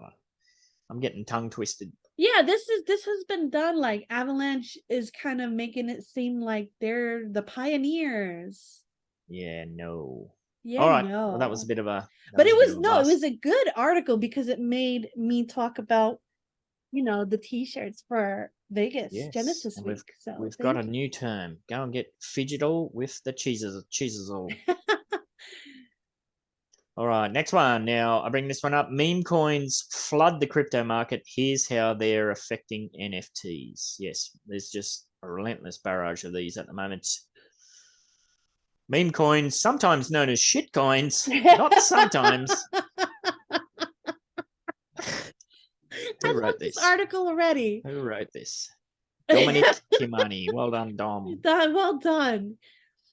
Meme coins and shit coins. Well, any coin that's not Bitcoin is basically referred to as a shit coin.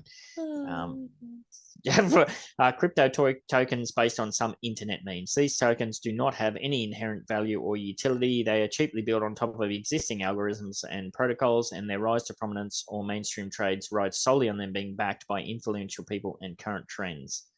Yes. Meme coins merely have nothing to contribute towards the crypto world and technology and do not serve any particular purpose. Dogecoin is the original and most prominent meme coin. The flagship meme coin was created in 2013, yada, yada, yada. Since its inception, the Dogecoin meme has inspired the establishment of many meme coins and shitcoins, including Shiba Inu, Pepe the Frog, and Tama Doge. Crypto market has then seen an enormous increase in the number of meme coins and utility crypto tokens. Yeah, I mean, if you will want to do so, why wouldn't you create one? Because the upside is massive. The downside is very low if you're the creator of these. Yeah. It's all pure pump and dump speculation for the most part. Like Doge existed for years before there was any sort of hint at any sort of functionality or whatnot. It was basically a joke. How do crypto tokens affect NFTs? What's your vibe? Do you think meme coins are a good thing or a bad thing for the overall situation? I think neither. I think if you're just having fun, if you bet the farm on it, I mean, like I said, I like the Wild West. I like the fact that people can do what they want if they want to. You don't have to follow everything. If you want to have a little fun, get a few tokens. Just make sure you don't break your bank on it. I don't know. I like the shit coins. I like some of them, but I'm not going to recommend them as a way of living. Yeah, there's definitely two sides of the coin here. I mean, in the negative, there's a lot of people that buy into the hype of these and just get absolutely wrecked. Yeah. And then they're going to, and we know this with everything. If you're somebody who hates a project, you're far more likely to talk about that than if you love it. Yeah. Which is just it's just human nature. So if you're somebody who's wrecked yourself on meme coins, well, you get together for Thanksgiving or whatever, then if somebody starts talking about blockchain and the possibilities of whatever, you're just going to shit can the whole situation. Associate it. Yeah. That sucks. Yeah.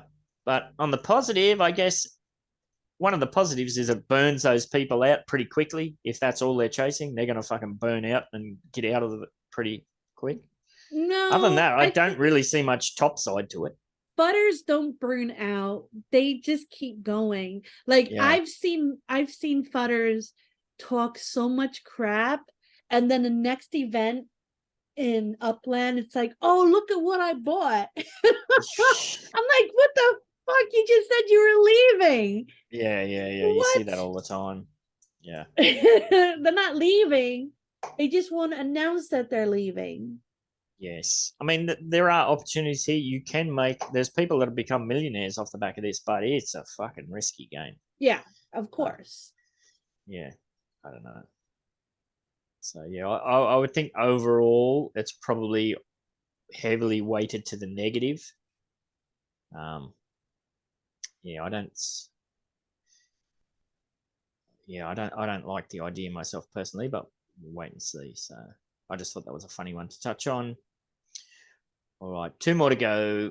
Now this one is interesting. I'll let you take this one away. It'll be interesting to get your vibe on this. A new AI image generator is promising to pay royalties to artists who submit work to train its model. What? So we have seen, like, using the Trump NFTs as an example, where they were using, at least in some aspects, AI generation to create at least the backing images, and a lot of the AI artist models just blatantly rip off other people's work. Yeah. So this project is pushing in the opposite direction. So far, nearly 24 artists have registered on Ascendant Art. Oh, interesting. That is interesting. Let's read more. Here we go. One of the great criticisms of art generated by AI has been that the companies producing the art are making money from unauthorized use of existing artworks created by flesh and blood artists that the computer programs learn from. Absolutely. Oh, interesting. In January, 3 artists filed a class action complaint against Midjourney, which is the bot that I use, DeviantArt, which is behind DreamUp, and Stability AI, the company that launched Stable Diffusion, blah, blah, blah, blah. Ascendant Art, which launched this month and uses AI to generate avatar images, promises to pay royalties to the artists who voluntarily submit their artwork to those programs that they get trained on. In quotes, we all thought it was terrible that AI art is just stealing from artists and is a threat to their livelihoods, end quote. CEO Mitch Randall told Artist News in email. More quotes, it was obvious to us that artists should be getting a royalty from the reproduction of their art. We decided to make this app because we wanted to show how to do the right thing. Wow. So what kind of royalties? Like, yeah, that's what I was going to ask too. Here we go. So far, the company has trained its AI on public domain images, blah, blah, blah. Ascendant, which is headquartered in Colorado and currently employs fewer than 10 people, sells packs of avatars at various prices for a 10-pack from 99 cents. Okay, so that's what they sell. If an avatar image ends up using the styles of more than one artist, the royalty cut will be shared among them. Yeah, but how much are they getting? We definitely choose at no. How much? How much? Suppose there are 100,000 purchases per month, resulting in a net revenue of 420,000 per month, said Randall.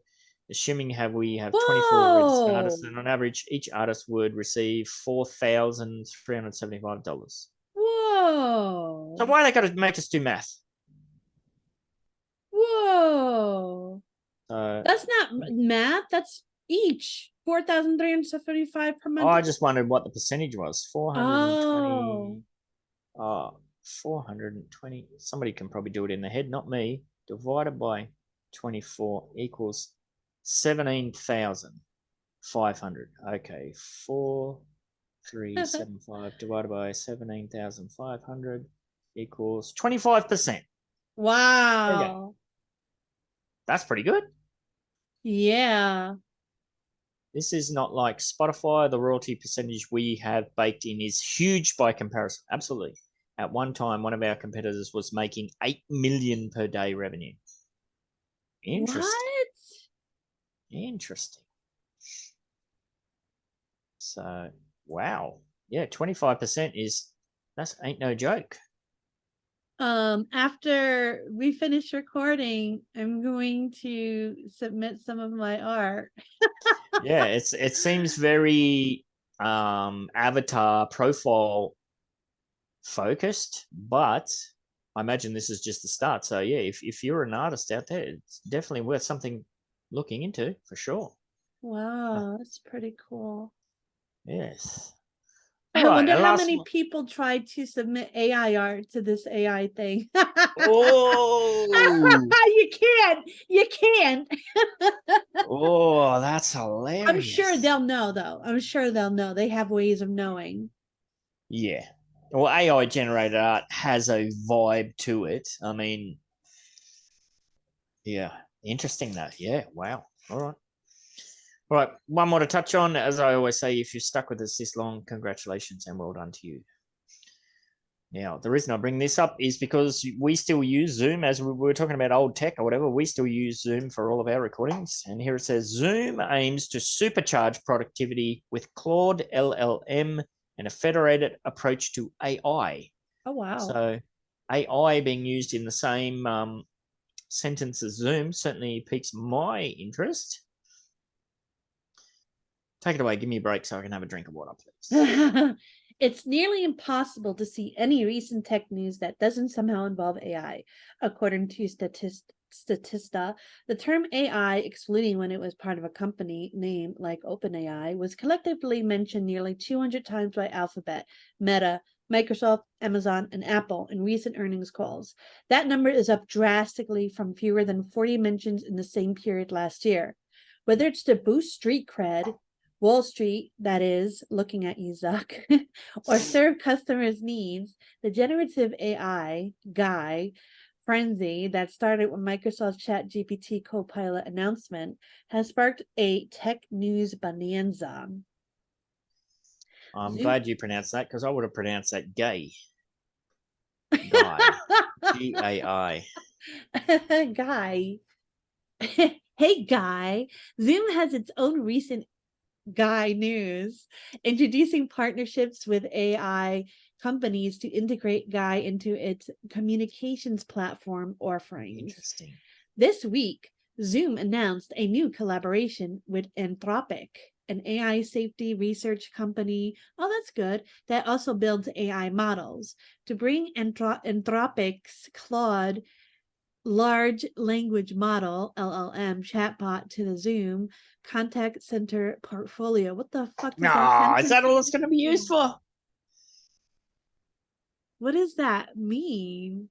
So, like, if I have some issue with Zoom and I need to contact support, is that all this is talking about? I'm going to be interacting with an AI into AI-driven Zoom IQ Smart Companion. Zoom is also exploring the other AI functionality, taking a federated approach. Ah, man. So I you know thought what this gonna be- is? This is just What? like a dusted off version of that Microsoft paperclip. Yeah, exactly. Yeah. Asking me a question. I'm a paperclip. But it'd be cool if we had that functionality within Zoom. Like, Yeah.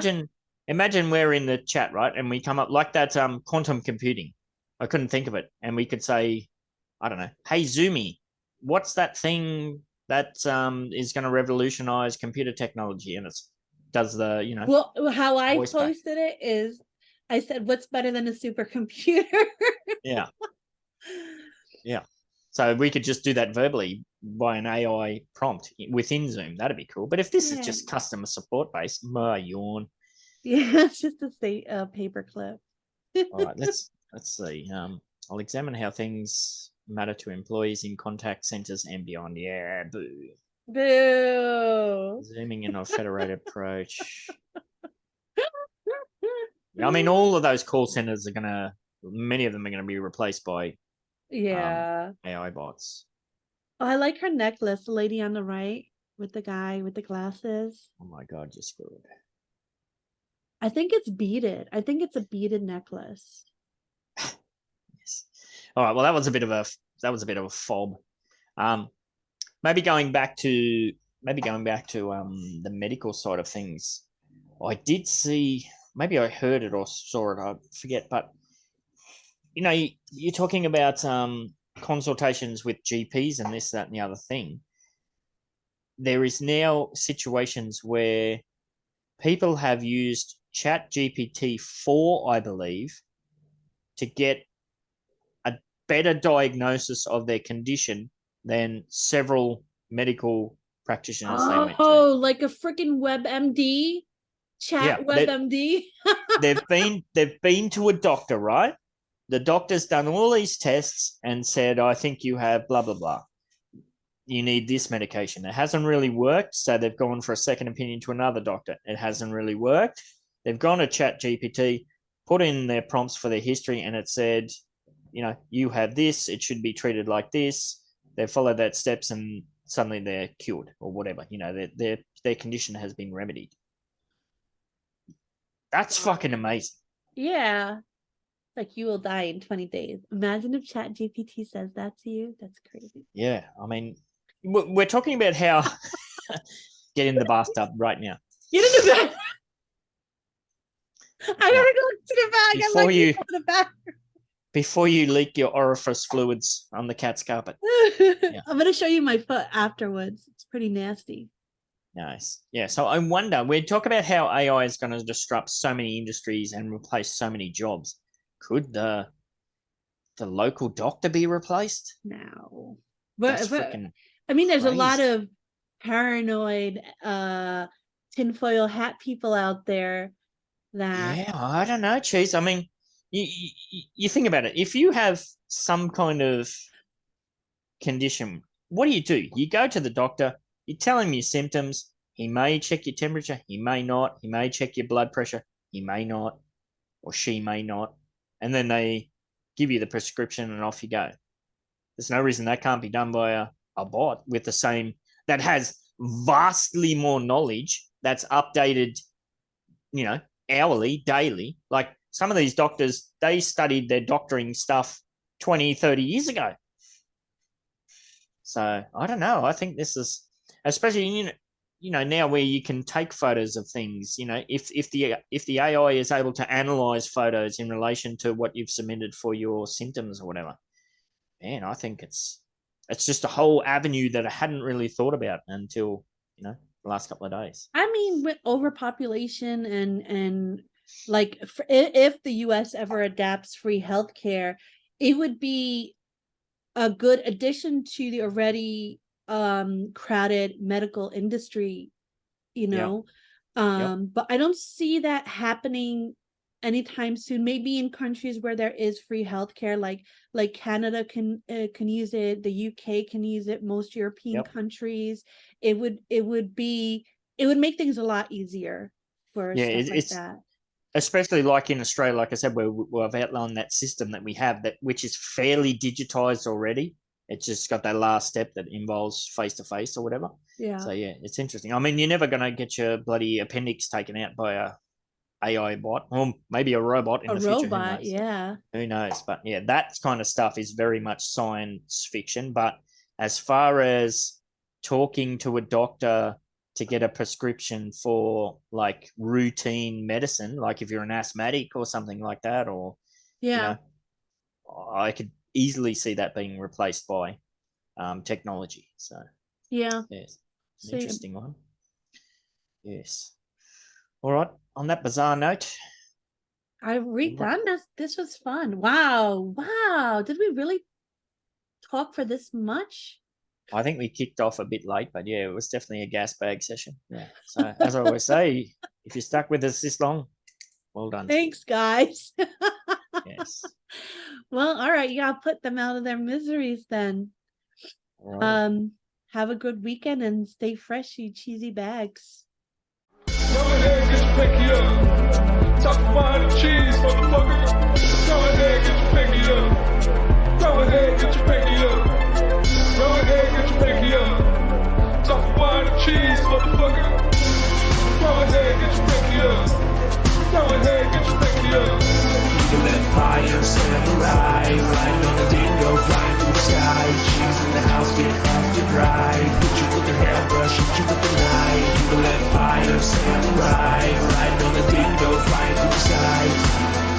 Hit you with the knife, flying through the sky. Evil empire, samurai, riding on a dingo, flying through the sky. Cheese in the house, get off your drive. Hit you with the hairbrush, hit you with the knife. Evil empire, samurai, riding on a dingo, flying through the sky.